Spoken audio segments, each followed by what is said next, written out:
Welcome back, fight fans. Welcome back. Welcome back. Let's just dig right into it. And this is one of the rumors that I keep getting asked about. I keep getting people, messaging me, wanting me to speak about it. So I'm just going to dig right into it. Errol Spence Jr. did recently come out with statements that he will not be fighting in August. And so, that's one thing that he mentioned. So that was a very interesting tidbit that Errol Spence Jr. mentioned. So I get it. He's not going to be fighting in August.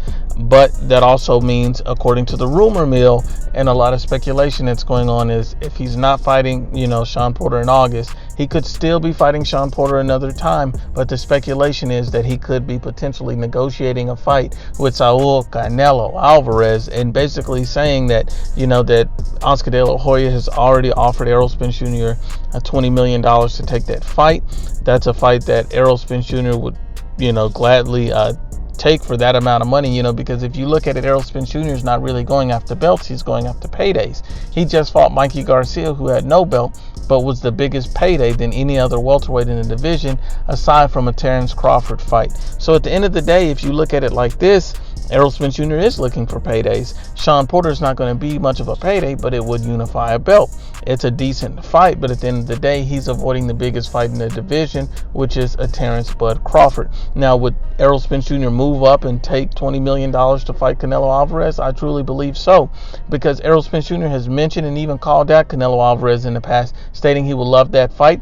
And a lot of fanboys are saying, they should meet at 154. They're trying to protect Errol Spence Jr.'s and trying to give him the best opportunity he can in facing a potential opponent like Canelo Alvarez. But the problem with that is that if these rumors are true, and if Errol Spence Jr. does take on a Canelo, and if these guys are negotiating, at the end of the day, Errol Spence Jr. would have to go to 160 pounds.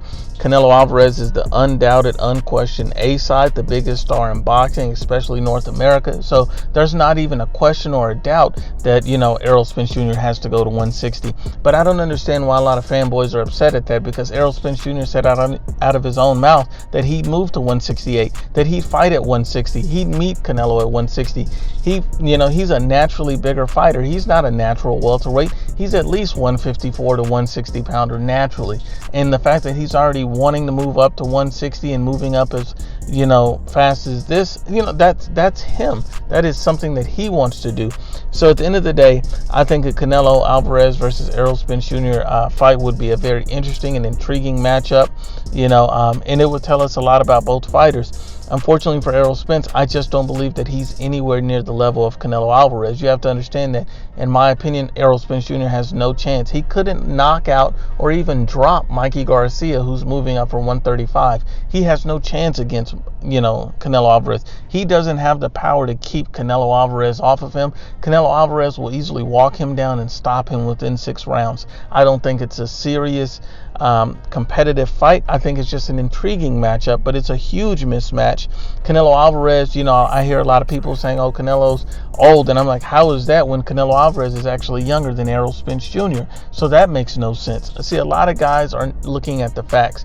Canelo Alvarez is an elite level fighter who's grown into the weight at middleweight and who's handled much better and opponents. Errol Spence Jr. couldn't compete with Danny Jacobs or Triple G, so let's just be honest and unbiased. Canelo Alvarez would walk him down and stop him easy. But if this rumor is true, it would be a very intriguing matchup to watch. Once again, unbiased as always, it's the IBFP. Please share, like, and you must absolutely subscribe.